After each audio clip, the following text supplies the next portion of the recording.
Good day and welcome to the Madison podcast. My name is Ben Lavender, if you cannot tell by all my branding. I am New York's favorite British mortgage broker, whether you like it or not. Today we have a very special guest, Miss Claudia Alvarez. Please introduce yourself. Pretend I didn't introduce you. Tell everyone who you are, what you do, why you are a G, if you are a G. So my name is Claudia Alvarez, also known as Closing with Claudia. That's my handle. Oh, I didn't know that. That's cool. You didn't know that, really? No. Yeah, Closing with Claudia. That's my thing. That's awesome. The alliteration, powerful. Absolutely. I started with it, and I'm just, keeping it going. I love it. And I am with the agency based out of Huntington, Long Island. Awesome. Yes. Okay, so thank you for coming on. Thank you for having your me. official. Of course. It's been a while, as we were talking before. Claudia and I haven't actually properly met before. Yeah. We had this conversation a few minutes ago, but we had an interaction one time at UFC gym over here in New Hyde Park. It's 5 minutes from here. And it was a very brief interaction because I was in the Or zone. interruption, rather, It right? wasn't an interruption. I think I came up to you to say hi, right? Or No, I came up to you. Like you said, you were on the now I feel deadlift or bad. squatting or something like that. And I was just I know him. And I was I have to say hello, He's Let's that weird British guy that's all over my social media. And then you spoke, and I was his accent is real.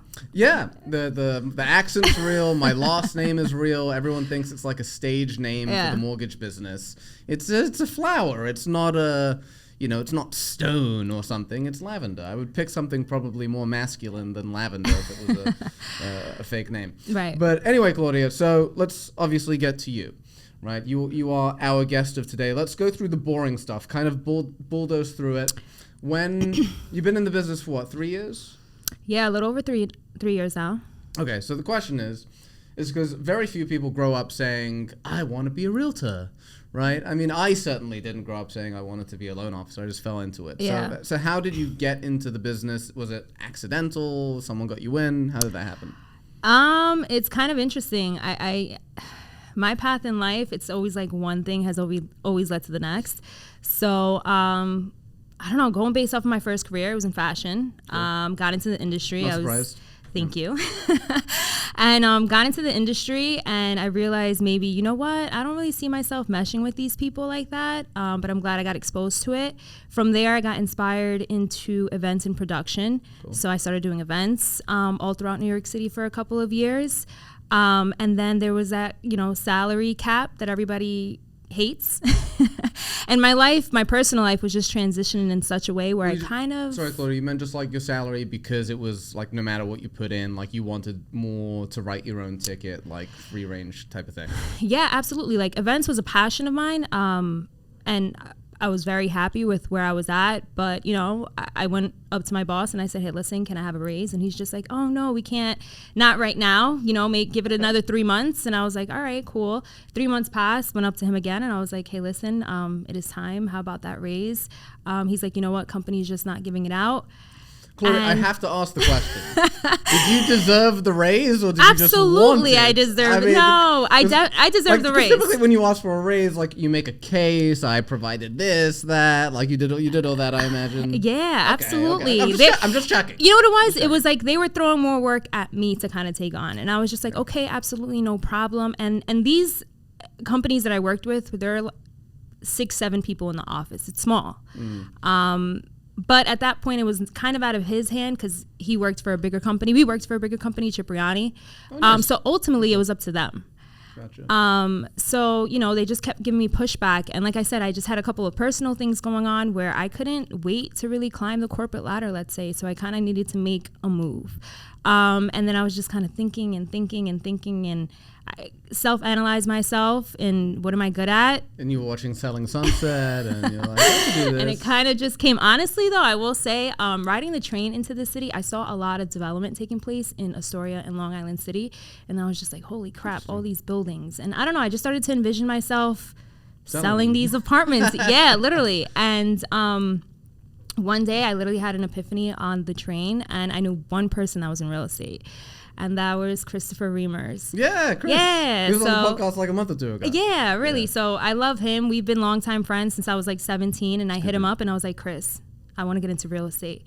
He's yeah, let's do it. And that was it. He kind of took me under his wing, and he told me, the steps that I needed to take, and I prepared myself. I ended up quitting my job, which was my full-time job. That takes cojones. It does. It's especially like going from salary to full like commission. That must have been terrifying. Like, did you prep? Did you have? I mean, we don't have to go into your personal finances, but I imagine like you saved. You had. Like, absolutely. Like I planned it. Like I knew the day that I was quitting, and when I was giving my 2 weeks, I went on vacation. I came back from vacation. I booked my classes, my real estate classes, and it kind of just went full on. But like.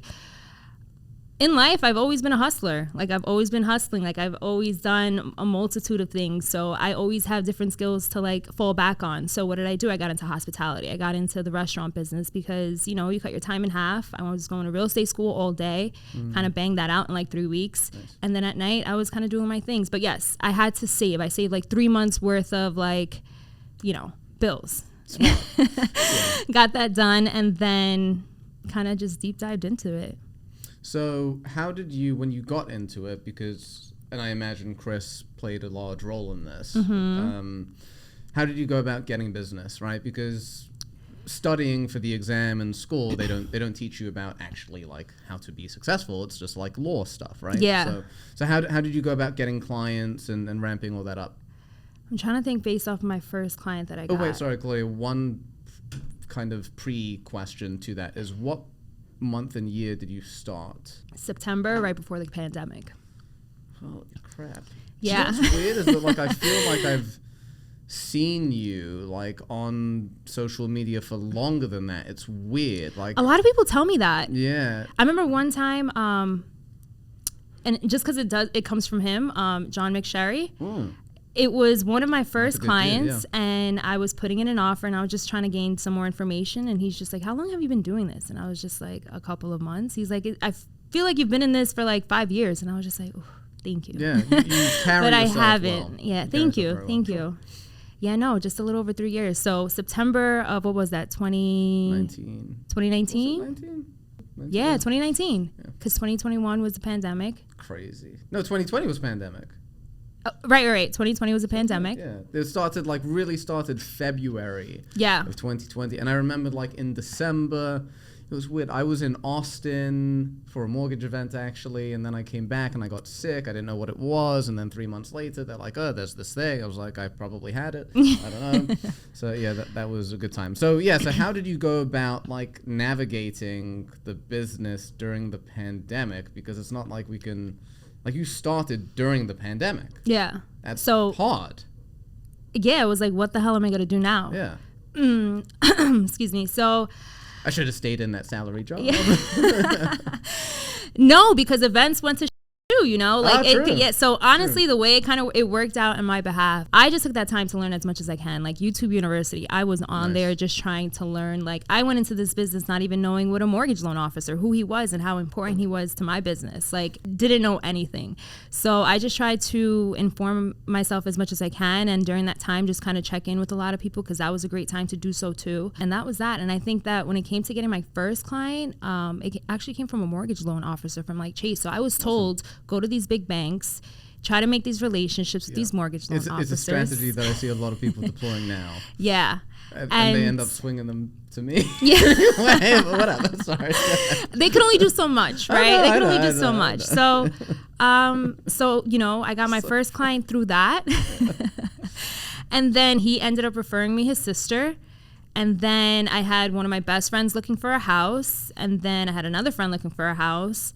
But I had to maneuver my way into that. I remember one day, it was one of my best friends. She's like, "I'm on my way to Barnes and Nobles to go buy a book and learn how to purchase a house." I was like, "Are you kidding me right now?" Yeah.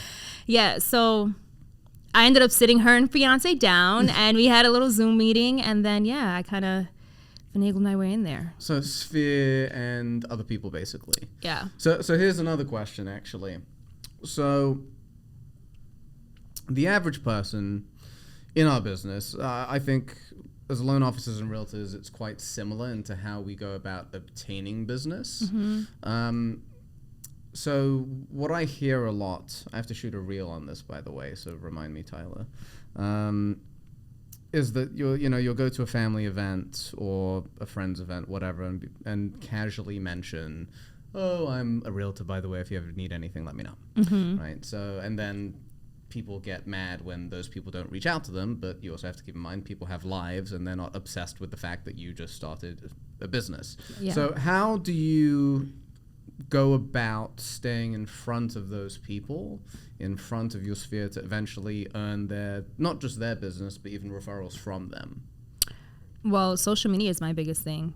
And I've realized that a lot of people gravitate to those that are just doing well, but, put out information and showcase that they do know what they're doing. And that's something that I had to kind of, analyze within myself, because when my best friend, when she said, I am going to Barnes & Noble to get this book, it was just like, all right, well, I'm in real estate. We have a group chat. Why didn't you reach out to me? It was kind of like, maybe I'm not proving to them that I do know what it is that I'm doing, or, not gaining that trust from them. So I think that's actually massive. Yeah. Right? Because people just assume because we know someone that they should trust us. No. No, man. This is the biggest transaction of your life. You have to prove that you're the right person for the job. Yeah.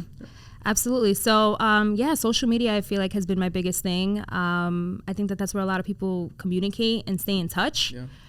So there's that. And listen, I pick up the phone, from time to time. Hey, what's going on? How are you? Yeah. So I would say the majority of my day, even day to day at the office, is probably spent on Instagram. Yeah. Right. Just interacting with people. I'm never, and you can tell me if you do the same thing, Claudia, but I never ask anyone for business. No. Very, very rarely, because it kind of goes with, you see all these reels that end with, like and follow for more.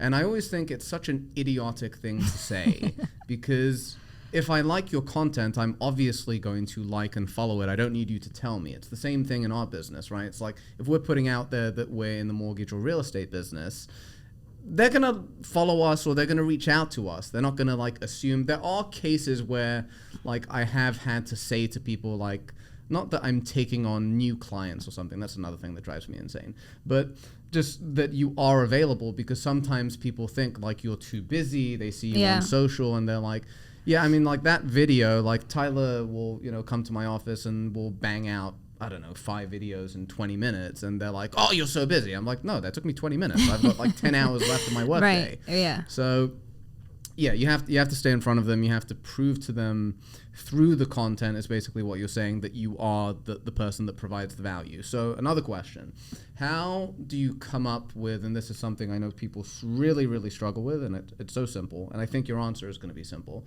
but how do you come up with your content ideas? It depends. It depends what I'm doing on my day-to-day. Even on my way here, I was just going to shoot a quick little video on my way on my podcast with Ben Lavender. It's going to happen at some point. Yeah. That's my day-to-day. When it comes to the videos that I've been putting out as of recently, the reels, the style where that you've been doing lately, which I like a lot, by the way, where you're not looking directly at the camera. Yeah. I like that because it doesn't feel so intense.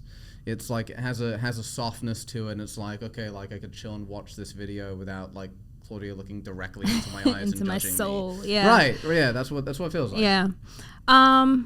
So when I started doing them, I kind of wanted to take it back to basics, right? Because I'm not, even though I follow a bunch of realtors, my content isn't for them, it's for my consumers. Right. So I kind of wanted to take it back to what goes into it, starting with the pre-approval, starting with the credit, starting with who do you go to if you don't know where to get started, and then also lifestyle as well. Yes. I'm going to start tapping into mindset a lot, because that's a huge part of business that I feel like a lot of people don't tap into or talk about, at least. Or even understand, truth be told. Or understand. A lot of people don't, yeah.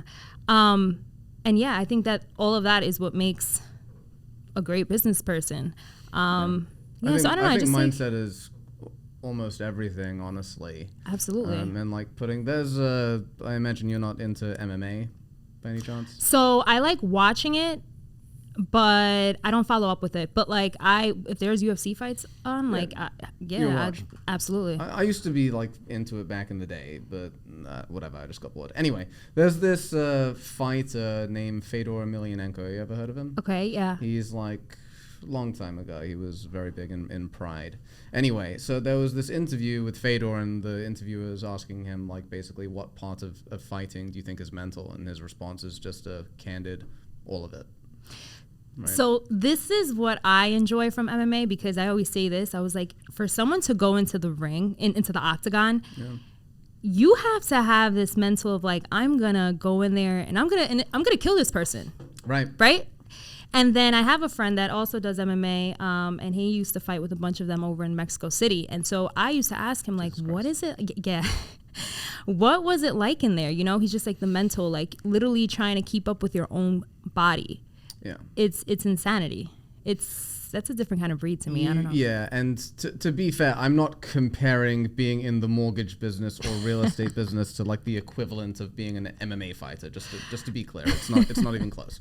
But the mentality you can carry over in a way, right? So I have a good example for you. I interviewed a gentleman the other day for a loan officer position, and I asked him, you know, what do you want to do? Like, why are you here? And he was like, candidly, which I respected, he's like, I'm here to make money, right? Which is good, right? You should want to make money. Right. It doesn't, like, wanting to make money doesn't mean that you're a bad person. It doesn't mean that you have to rip people off. You can make a lot of money and give people incredible deals and incredible service.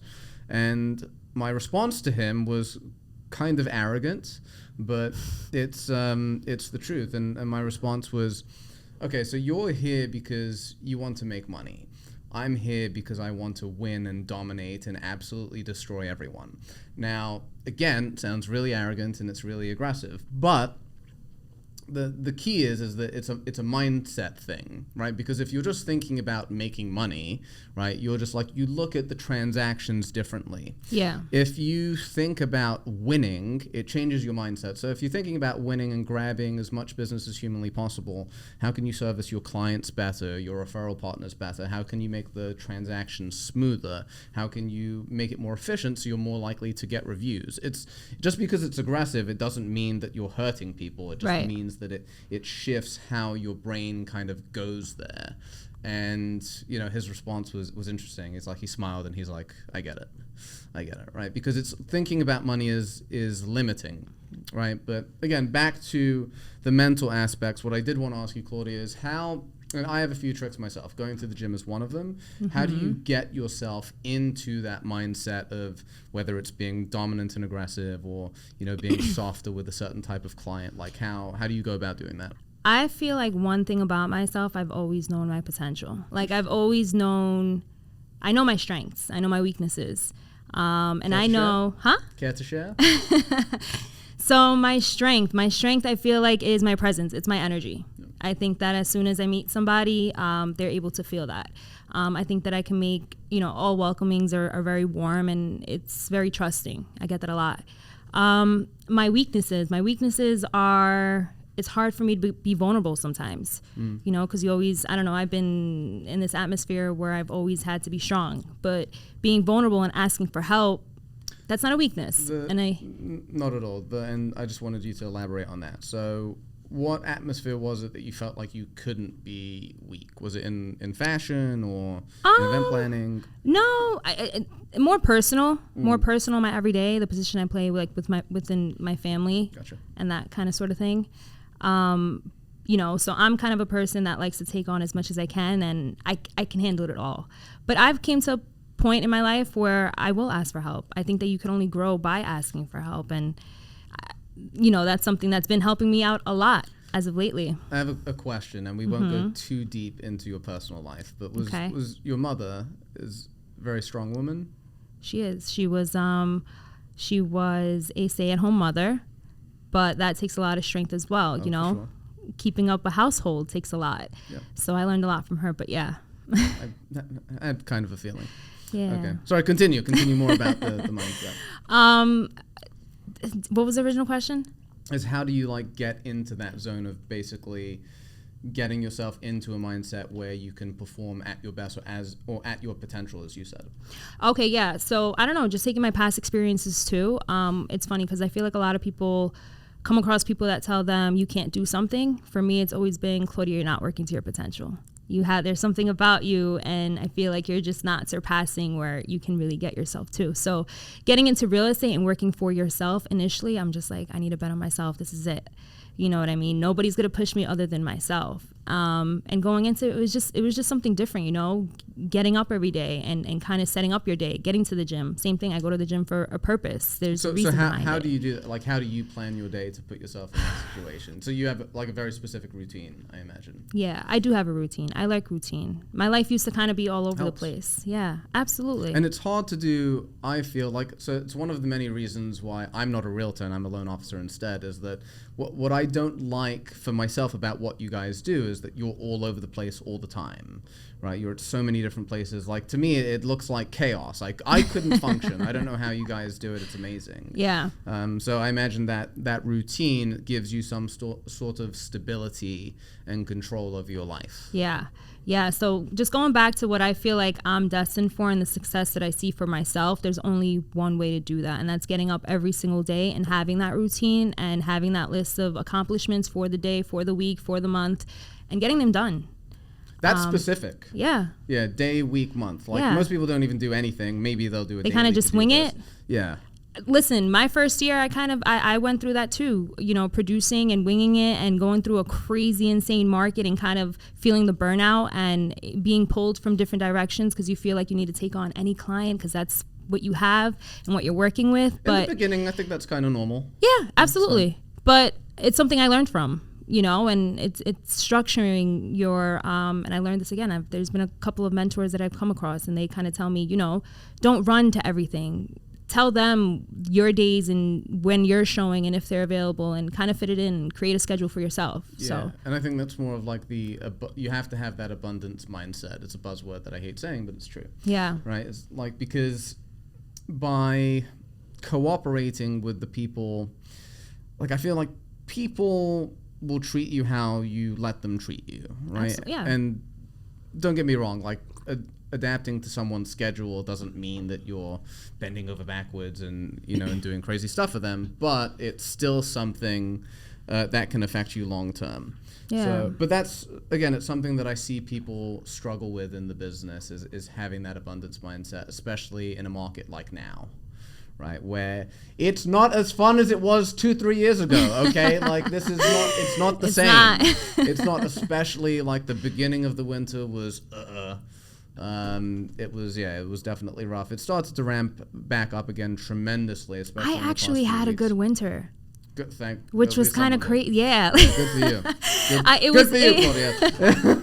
It was kind of crazy. Like December, I don't know where people wanted to take their chance and sell and buy. And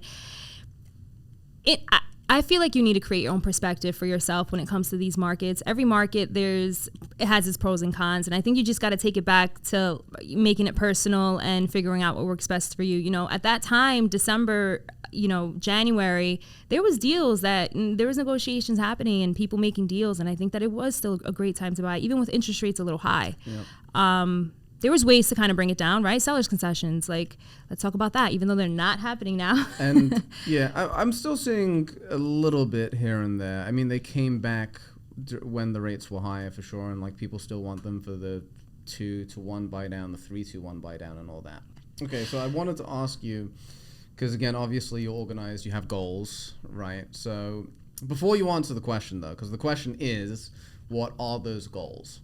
And you can choose not to answer this question. Okay. And I often don't discuss goals with people because I think there have been studies on this that basically, like, when you talk about a goal of yours out loud, your brain processes the fantasy of achieving that goal as if you already have done it. Yeah. And you're less likely to do it. So myself, like, there are some goals I'll discuss with people, but like a lot of big ones I only share with like trusted, like 1 to 3 people. Yeah, you don't want any bad energy, or I get that. Right. So with that said, you can choose not to answer, but what are some of those? Maybe if you don't want to do long term, short term. I mean, I have like my yearly goals, the numbers that I want to hit, the transactions I want to hit, you know, the price point that I'm selling at. There's certain things that I want to start tapping into. I want to start working more with different organizations, not-for-profits, things that I believe in. Yeah. I want to be able to give back. I want to start tying in real estate with events. I think I have such a way of bringing people together, and I want to start doing that within the business. Gotcha. So there's goals like that. Personal goals, like I want to pay my mom's house off. That's a nice one. That's a huge goal. That's actually one of my biggest goals. Deadlift 500 pounds. Listen, if I it's a goal fitness of mine, goals, it's been a goal of mine for 10 years. Yeah, fitness goals. Like, I just like to feel good. Feeling good is my biggest thing. How you look comes along with it. Great, I love it. But feeling good, ultimately, waking up and that's important. Well, I think it's a big one, right? Because you look good, you feel good, you do good. It's a classic saying. I have a video coming out where that's literally my line. Really? Yeah. so it's funny. Claudia didn't rip the content. She already made. It's coming out maybe next week, but yeah, it's true. It builds confidence. Going into this year, I completely ghosted from social media in December because I needed to just rewire my brain a little bit. We all go through it. Yeah, it was it was the best thing, and that's when I was the busiest. Maybe I need to get rid of social media for a bit, but yeah, I just felt like getting ready every day has become a thing for me also because you look good, you feel good, you perform great, and I think that you play the position that you want to be in. I have this thing where it's important for me to look at who I see myself to be 5 years from now, 10 years from now. Who is that woman? What am I wearing? What am I driving? Who am I surrounded with? You know what I mean? Very specific. Absolutely. And then every single day, I work to be that person. That's until I become that person, intense. And I'm becoming that person. Yeah. Yeah, which sounds so simple, but the thing is, I feel that it requires. It's not just effort to do that, but it requires you to be objective with yourself, which most people can't do. And truth be told, we can never truly be objective with ourselves. And everyone looks at us different ways because we have different relationships with different people, right? The relationship with your mom versus your best friend versus a client, right? It's always different. But in order to truly grow, you have to look, as you said before, at your strengths and your weaknesses. And it's very hard, I think, to do that. Can I add one to that? Yeah. Your threat, your biggest threat. Ooh. Yeah. Please elaborate. I forgot my thought. I want to hear more about this. So I sat down with Michael Smith, who's the managing partner of The Office, and I love the relationship that him and I has built. And we sat down and we created a business plan for the year. And that was one of his first questions to me. It's just like, what are your strengths? What are your weaknesses? And what's your biggest threat?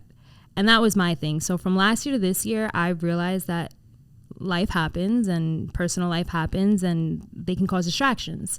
Whatever you have going on in your personal life kind of goes into your business. Yes. Whether you accept it or not. Right. No, it's so true. And everyone says, keep it separate. No, you have to keep that. You can't, yeah, it's not possible. So I had to kind of tackle on whatever those threats were, whatever was holding me back, I had to change the narrative on a couple of things in my personal life and kind of just make it a part of my schedule. And that's what's been ultimately the game changer. You really do have to look at yourself and acknowledge those things and tackle them on and just, Your biggest threat. Now you got me thinking, what's my biggest threat? What is your biggest threat? I don't know. Myself. I mean, yeah, you could be in your head. Yeah, I don't feel... I don't know. I'm sure you feel the same way. You probably don't see as a competitor as a threat. No. The only competitor I see are I don't know, Rocket Mortgage or one of these companies, but because they're huge, right? They're huge and they make everything easy and we just it's a boring story. I won't get into it, but it's very interesting. Your biggest threat. I really have to think about that one. I know that stuck with me. Yeah, this is gonna bug me for the rest of the day. It really is. Okay, forget that. Okay, so let's move on. Let's pick something actually completely random, not business related. What is your favorite movie? Oh crap! See, I wish it was a better movie, girl. So another weakness, names. I'm horrible when it comes to names and titles. With human beings? With human beings and movies too, same thing. It's titles, it's names. It's a bad thing for this business. Hello, client number 43. It is. You know what? I had someone do to me as of recently, and this is going to be my new thing. So, when you go to networking events and you save names and now they're just you lost them. They're in your contacts, they're lost. One thing this guy did to me was he put his contact in and he's like, all right, take a picture with me. And that was his little icon photo, him and I. And now I can't forget this man ever. Smart. Yeah. That's very smart. So that's my new thing. But my favorite movie. The B movie. What's the B movie? It's literally this animated video. You see, like. It's not my favorite. It just comes to mind because like when my nieces were really young, they would watch it literally I think I've seen it 500 times. You know what movie? It's a movie that came out and it was basically all about virtual reality. It probably came out like maybe like 3 years ago. Ready Player One? Yes. So maybe not my favorite movie, but it was a movie that left me leaving the movie theater, and I was just like, whoa. Like, I was like, whoa, like this is kind of that could be our lives, though. Maybe not us, but like in the future. Yeah. That's where everything is going with the metaverse. And have you ever used an Oculus? No. Do you know what it is? No. An Oculus is a VR headset. Oh, no, I have used that. Yeah. You want to hear a funny story? Please. So I went to the VR. They have a spot in Brooklyn where it's like a gaming place. So I went there. We're in Brooklyn. Williamsburg. No, I'm lying. It's actually in Lower East Side. Gotcha. Yeah. Right next to, Hotel Indigo. So went in there and they had this one game where you put on your virtual reality and they call it the plank. So basically you walk into this elevator and they take you all the way up this skyscraper and there's a plank off of the building and the objective is to be able to walk off it. I have a video. I'm not going to look for it. But I'm on this and I'm shaking. I'm sweating. Like, I need to literally be able to walk off this plank. And I kept telling myself, like, this is not real. This is not real. This is not real. It felt as real as ever. So I took a leap of faith and I actually jumped off the plank and fell in real life. I ended up hurting my knee and it was the funniest thing. But yes, so I know what virtual reality is and the feeling is insane. We need to see that video. Yeah. Immediately. When I find it, I'm going to send it to you. You can add it as a clip in this. I will post it to Instagram and invite you. You hear me scream and everything. Oh, yeah? It's a very, but that's kind of my point. It's like it's so intense. Yeah. And it feels real. And like, I go through like stages in my life where I play video games. Like, I haven't played a video game for like, what do you like to play? 6 months. I used to like role playing games or like games with stories, and then as I got older, I played more like multiplayer online, like more of like a social thing. It's fun. Okay. And there's this game on the Oculus called Population 1, which is a shooter game. But it's highly, highly addicting. It's like insane because you're literally like you're climbing and you're shooting and it's insane. And like after playing that, I went back to playing like Call of Duty on the PS4 because all the guys were playing. They're like, come on. It's like, this is not nearly as fun. Right. Like, because you don't get the same like dopamine hit. It's like, it's Could you imagine Call of Duty on that? Yeah, I mean it's kind of similar. It's not the same thing, but it's insane. It's absolutely insane. Like you're literally like reloading, cocking, like flying, everything. It's just it's mad. And I think as time goes on and people get more involved into that stuff, so like a game that I don't think exists, but I could see something like taking over someone's life is. Did you ever play The Sims? What? I was so addicted to The Sims. Yeah. You know what I believe in The Sims, and I say this all the time. So you know how they talk to themselves in the mirror to build their charisma? Yeah. So a fun fact about me is like I do that in the car sometimes. Okay. When like affirmations? Like no, not affirmations. Like if I'm gonna, I don't know, say a speech, or if I'm, for example, like if I'm gonna do a reel or something like that, and I want to be able to play like the words repetitively, so I can kind of have something to work off of, and that's how something stays in my mind. Gotcha. As crazy as that sounds. No, that doesn't sound crazy whatsoever. Yeah. When I was like, I was a personal trainer before I was in the mortgage business, and I would teach these like I didn't do one-on-one. I did like group like boot camp classes.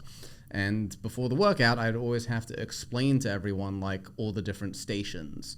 And the thought of doing that, because I had zero like public speaking skills, I was also like much more timid back then too. I would do exactly what you just said. Okay. On my way to the sessions, I would practice how to explain it in the car. Yeah. This way, when you get there, like your delivery can be smooth and entertaining or whatever Yeah. it may be. So you're not crazy. Yeah. Okay. I mean, you might be a little crazy for all I know, but it's hard to tell on a half-hour podcast. Wait, you were going back to The Sims? A little more than that. Yeah, The Sims. So what I was saying is that The Sims, what I could see is like them making a game like The Sims in virtual reality, but you're the actual person. Ooh, okay. And like you live that life. And then I'm sure something like that must exist. I know there's like, did you watch The Office? Yeah. So Dwight played this virtual reality game where he was like a different person in the game. But like imagine that is your actual like on a headset, and then and it looks real, and then I guarantee eventually like they're gonna find a way to put like smells in there and taste and like the feeling of water, and it's gonna become so real we won't like. People say that eventually we'll become like the Matrix. We will. That will happen. We absolutely. That will happen. See, that scares me because in the real world, it's just kind of like we just won't be stimulated anymore. Exactly. That's scary. Right? That's exactly it. And then you don't have and that's a funny thing. What happens to emotions then? They don't. I don't know, but I could say even on a smaller scale, like I feel that same way now. So like when I would get into those phases in my life when I would play a lot of video games, it would make me very antisocial. Because it's like you're not really getting the same dopamine hit from like interacting with people and going out and doing stuff. It's like it's literally just the chemicals. Yeah. So I think it will be literally what you just said. It like people won't know how to interact or have emotions or relationships. It's weird. We're going to a very, very strange place. With ChatGPT doing everything that we could possibly do.